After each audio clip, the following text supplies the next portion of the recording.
नमस्कार, स्वागत है आप सबका।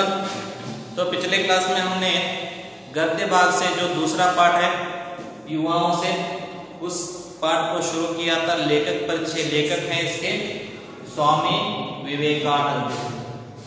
तो उनका परिचय और साथ में ही उनके जीवन से जुड़ी हुई घटनाओं के बारे में और किस लिए ये पाठ का चयन किया गया है यहाँ पे, उसके बारे में हमने भी बातें की थी। आगे बढ़कर यहाँ पे देखिए स्वामी विवेकानंद क्या कहना चाहते हैं युवाओं से। तो देखिए उनकी बातों से, उन्हीं की बातों पर जाते हैं, उन्हीं के शब्दों को लेते हुए। मेरी आशा, मेरा विश्वास नवीन पीढ़ी के नवयुवकों पर है। स्वामी विवेकानंद कह रहे हैं मेरा विश्वास और मेरी आशा दोनों नवयुवकों पर है, नवीन पीढ़ी की नवयुवकों पर है। उन्हीं में से मैं अपने कार्यकर्ताओं का संग्रह करूंगा।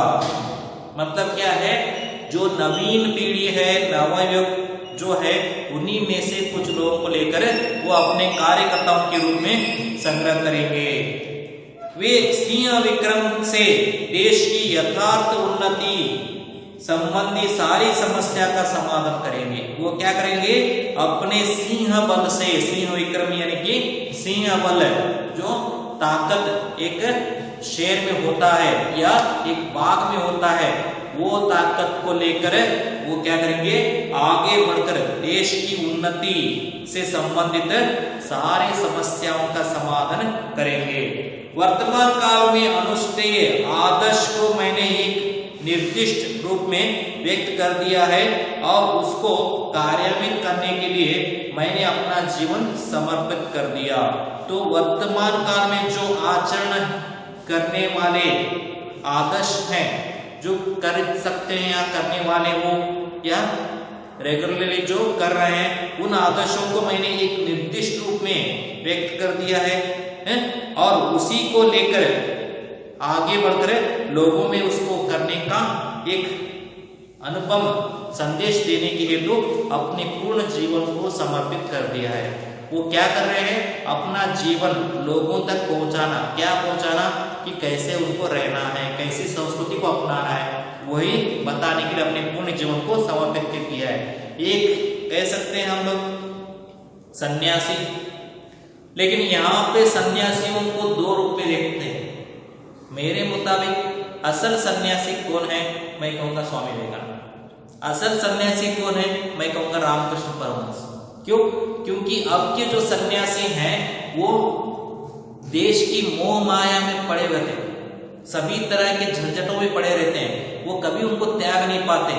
त्यागने वाला व्यक्ति सही रूप में सन्यासी बनता है, जैसे कि स्वामी विवेकानंद। उनका एक ही लक्ष्य था, देश के अंदर छाई हुई जो एक तरह से असंस्कृति है, एक तरह से पीड़ा है, एक तरह से शोषण है, उसके खिलाफ लोगों को जागरूक करना, वो उनके लिए मुख्य अंश बना हुआ था। उसके अलावा उनको जो चाहिए, उसकी लालसा हो, उसके ओर उनके कदम बढ़ना हो, कभी उन्होंने ऐसा किया नहीं। वे एक केंद्र से दूसरे केंद्र का विस्तार करेंगे और इस प्रकार धीरे धीरे समग्र भारत में फैल जाएंगे। अपने कार्यकर्ताओं को ये सारी चीजें सिखाकर वो भेज देंगे। कहाँ पे? एक प्रदेश से दूसरे प्रदेश तक, एक केंद्र से दूसरे केंद्र तक वो जाएंगे और अपने आप में वो समग्र भारत में फैल जाएंगे। इस तरह से स्वामी विवेकानंद कह रहे हैं। आगे बढ़कर कह रहे हैं स्वामी विवेकानंद, भारतवर्ष का पुनरुत्थान होगा, भारत देश आगे बढ़ेगा, लेकिन कैसे आगे बढ़ेगा? वो केवल शारीरिक शक्ति से नहीं बल्कि आत्मा की शक्ति से बढ़ेगा। कुछ लोग ताकत के बलबूते पर आगे बढ़ाने की कोशिश कर रहे हैं, वो पॉसिबल नहीं है। उसके साथ साथ है आत्मशक्ति, यानी कि अंदर से जो अंदरूनी शक्ति है वो होना आवश्यक है। एक छोटा सा उदाहरण देता हूं मैं। कभी कभी बॉडी बिल्डिंग करने वाला व्यक्ति भी एक दुबले पतले इंसान से हार जाता है। क्यों? क्योंकि वो अपने शरीर को मजबूत बना लिया है, लेकिन दुबले पतले इंसान में वो जो चुस्तता है, यानी कि वो जो एकदम से तेज भागना, अपनी प्रोटेक्शन करना, वो बॉडी इंसान के अंदर नहीं आ सकता। वो एक वजनदार शरीर की वजह से ज्यादा भागदौड़ नहीं कर सकता या एकदम से हिल नहीं सकता। यहाँ पे दुबले पतले इंसान उसको भगा भगा कर हरा सकता है या उसके पैरों के नीचे से या उसके हाथों के चंगुल से आसानी से बचकर वो अपने आप को बचा सकता है। तो इस तरह से हो सकता है, इसलिए वहां पे आत्मविश्वास उसके अंदर है, आत्मशक्ति उसके अंदर है, सिर्फ ताकत बढ़ाने से कुछ नहीं होता। वह उत्थान विनाश की ध्वज लेकर नहीं वरन शांति और प्रेम का ध्वजा लेकर होना चाहिए। वो जो उत्थान यानी कि भारत देश को जो बदलने की प्रक्रिया है, वो प्रक्रिया विनाश का ध्वज लेकर नहीं। आजकल लोग दूसरे लोगों को भड़काना, मारपीट करना या नफरत घोलना, ऐसे विचारों को लेकर आगे बढ़ने की सोच रहे हैं, लेकिन उससे आगे नहीं बढ़ा जाता बल्कि उससे पीछे हटते। उसके बदले आपको शांति और प्रेम की ध्वजा लेकर आगे बढ़ेंगे तो आपको आगे बढ़ने का सही मार्ग मिलेगा। मैं अपने सामने यह एक सजीव दृश्य अवश्य देख रहा हूं कि हमारी यह वृद्धा माता अर्थात भारत माता पुनः एक बार जागृत होकर अपने सिंहासन पर नव यौवन पूर्ण और पूर्व की अपेक्षा से अधिक महामहिमवत होकर विराजी है। अर्थात वो आवाज कर रहे हैं, जिस वक्त ये जीवित थे उस वक्त भारत देश पर विदेशों की हुकूमत थी, अंग्रेजों की हुकूमत थी, और वही रहकर वो कल्पना कर रहे हैं कि अगर नवयुवक जागृत हो गए, सही रूप में उन्होंने कार्यान्वित पर अपने आप को लगा लिया, तो एक दिन जो भारत माता आज बूढ़ी होकर या फिर बेइज्जत होकर गिरी हुई है, वो एक बार फिर अपने नव उत्साह से नव यौवन बनकर उसी तरह से या उससे भी अधिक सुंदर होकर अपने सिंहासन पर विराजमान हो सकती है। वो अपने आप में कल्पना कर रहे हैं, देख रहे हैं कि ये हो सकता है अगर युवक चाहे, युवा पुरुष चाहे तो। और आगे, शांति और आशीर्वाद के वचनों के साथ सारे संसार में मैं इसके नाम की घोषणा कर दूं। अर्थात अपने आशीर्वाद से, माता अपने आशीर्वाद से कह रही है कि ऐसा सभी लोगों के अंदर जागृत कर दो। मुझसे ये कह रही है, ऐसे भावना का जागृत कर दो। आज भी मैं कहूंगा कि युद्ध अभी तक जागा नहीं है। स्वामी विवेकानंद की 150 साल की सालगिरह यानी कि जन्म दिवस मनाने के बाद भी अभी भी पूर्ण तरह से युद्ध जागा नहीं है, युवक जागे नहीं है। अगर जागे होते तो देश अभी तक सोया हुआ नहीं होता, अभी तक इतना संघर्ष नहीं करता। आज हम अन्य देश को देखकर अपने देश को कंपैरिजन करते हैं, अन्य देश को देखकर कहते हैं कि कितना पीछे है। हमारे लोग ही, यहीं पे रहने वाले लोग अगर अन्य देश के साथ कंपैरिजन कर सकते हैं तो सोचो हमारा देश कितना पीछे है। हमें ऐसा माहौल क्रिएट करना चाहिए कि हम चुपचाप बैठे रहे, दूसरे देश हमको देखकर कहें कि कितना अभिवृद्धिशील राष्ट्र, कितना उसने तरक्की किया है। तो यहाँ पे मैं आगे और एक पैराग्राफ करूंगा, उसके बाद समाप्त कर दूंगा क्योंकि समय बहुत कम है। तो यहाँ पे स्वामी विवेकानंद के आगे बढ़कर कह रहे हैं, देखो वह निद्रित भारत जाग रहा है, जागने वाला है। वो लोगों से कह रहे हैं, देखो नवयुवकों, वो जो सोया हुआ भारत है अब जागने लगा है। क्यों? क्योंकि तुम्हारे अंदर नव चेतन की शक्ति जाग रही है। तुम अगर चाहो तो उसको पूर्ण रूप से जगा सकते हो। मानो हिमालय के प्राणपत्र वायु स्पर्श से मृत देह की शिथिल प्राय अस्थि मांस तक में प्राण संचार कर रहे हैं। मानो जैसे हिमालय से निकलने वाली वो शीत लहर, स्वच्छंद हवा एक मुर्दे में भी जान भर रही है। मुर्दा यहाँ पे कहानी है, उन्होंने कैसे कहा है, अस्थि मांस तक प्राण संचार, अर्थात सिर्फ शरीर में प्राण भरना नहीं, शरीर के अंदर रहने वाले अस्थि पंजर जो है, हमारी हड्डियां हैं, और मांस यानी कि जो यहाँ पे कहते हैं ना,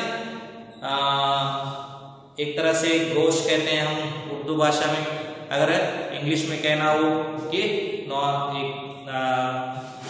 क्या कहेंगे उसको, मास कहते हैं, तो उसमें तक प्राण भरना, एक तरह से उत्तेजित करना लोगों को। अभी कोई व्यक्ति ऐसा है जो बैठा हुआ है, उसको हम जागरूक करना है तो क्या करेंगे, उसको ऐसे ऐसे बातें सुनाएंगे जिससे वो भड़क उठकर वो काम करने लगे, उत्तेजित करना। टीचर्स अक्सर इस टेक्निक का सहारा लेते हैं जब कोई बच्चा होमवर्क नहीं करता, जब कोई बच्चा हमेशा खेलने में डूबा रहता है, तो उसको ऐसी बातें सुनाते हैं जिससे वो उत्तेजित होकर होमवर्क कर बैठे और खेलना बंद कर दे। तो आगे जड़ता धीरे धीरे दूर हो रही है। जड़ता यानी कि एक ही जगह पे खड़े रहना, उसको जड़ता कहते हैं। मानो जैसे ये डेस्टर अभी हाथ में उठा लेने से हाथ में आ गया, अगर हाथ में ना आए और यहीं पे चिपक कर रह गए तो उसको कहते हैं जड़ता। एक तरह से एक ही जगह पर बार बार रखने की वजह से वो वहीं पे चिपक गया है, उसको दूर करके उसको मूवमेंट होने की तरह बनाना है, एक जगह से दूसरे जगह पर जाने की तरह बनाना है। लोगों के अंदर भी ऐसी भावना है कि वो एक ही जगह पे जड़ कर रह गए, एक जड़ की तरह, पेड़ का जड़ जो होता है ना, एक ही जगह पे जकड़ कर रह गया है।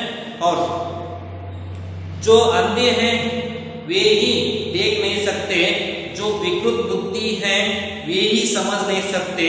हमारी मातृभूमि अपनी गंभीर निद्रा से अब जाग रही है। सचमुच के अंधे जो हैं वो देख नहीं सकते, और सचमुच के जो बुद्धिहीन व्यक्ति हैं वो समझ नहीं सकते। लेकिन यहाँ पे कुछ और ऐसे हैं जो आंख होते हुए भी अंधे जैसे बैठे हुए, अंधे बनकर बैठे हुए, बुद्धि होते हुए भी बुद्धिहीन व्यक्ति की तरह ना समझ कर बैठे हुए।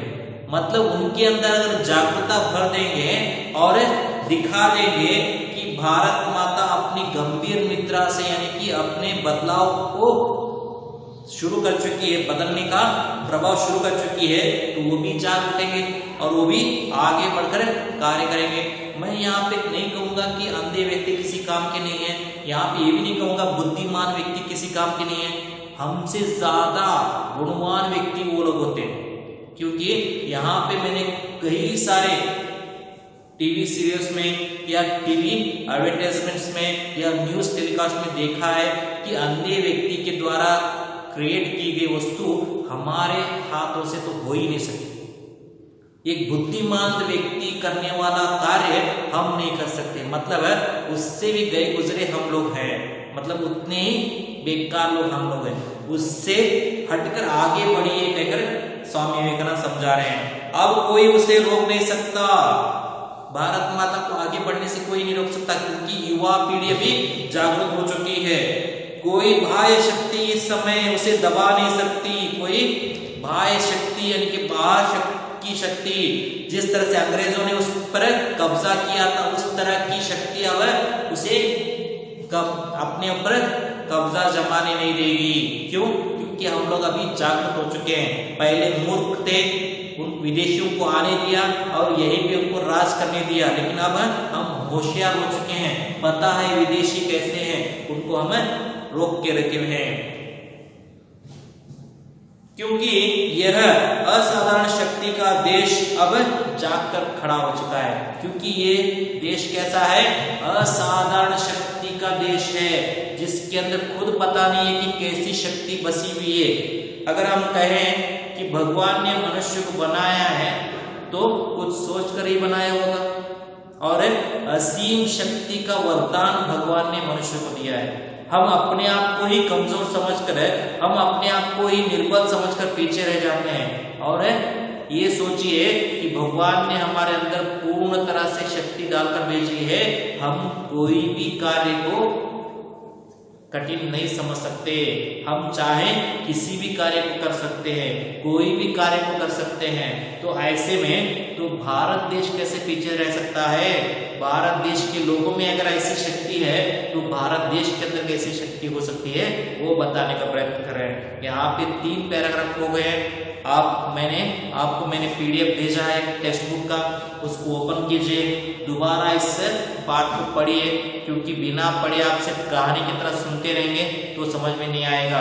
जो PDF मैंने भेजा है ग्रुप में, उसको डाउनलोड कीजिए और चैप्टर वाइज उसको प्रिंट निकाल कर जैसे जैसे मैं जो चैप्टर करूंगा उसको देखते हुए जाइए, क्योंकि टेक्स्ट बुक कुछ लोगों के पास है, कुछ लोगों के पास नहीं है। जिनको मिल रहे हैं उनकी कोई बात नहीं है, परवाह नहीं है, लेकिन जिनके पास टेक्स्ट बुक नहीं है, ग्रुप में जो मैंने PDF भेजा है उसको डाउनलोड करके टेक्स्ट बुक प्रिंट निकाल लीजिए। और मैं कल के दिन जो आपके कटिंग सिलेबस के बारे में हो और आपके जो पैटर्न के बारे में हो, जो भी इंफॉर्मेशन मिलेगा उसके बारे में डिस्कशन करूंगा। तो कल फिर मिलते हैं, धन्यवाद।